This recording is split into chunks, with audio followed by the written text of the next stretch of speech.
Lubos na pakikiramay po sa'yo, ma'am. Ah, Nakakalungkot ito kasi sayang yung buhay, eh.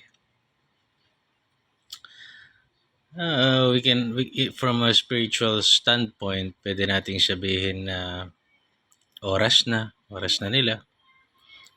From a military standpoint, pwede nating sabihin na the moment na pumasok sila ng army, isang paa nila nasa hukay.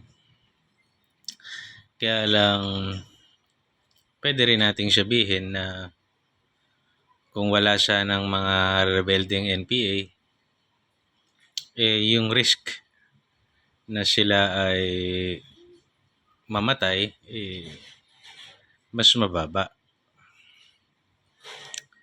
So, yun yung nakakalungkot, no? Na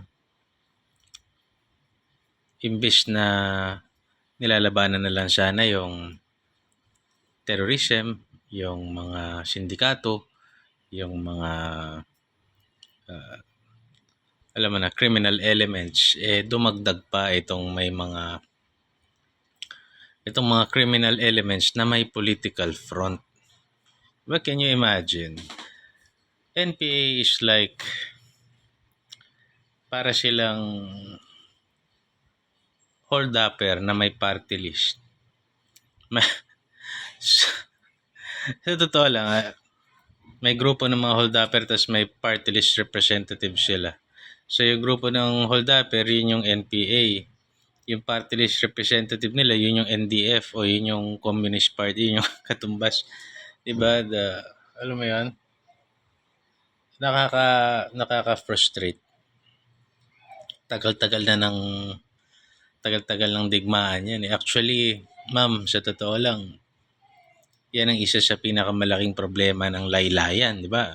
Pinklawan, sinasabi nila yung laylayan. Sana dinenounce nila yung NPA. Sana kinondena nila. Sino ang tunay na tumulong sa laylayan? Duterte pa rin, eh.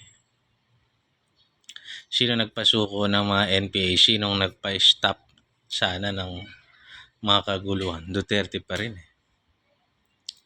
So, anyway, ma'am, my condolences and God bless you po.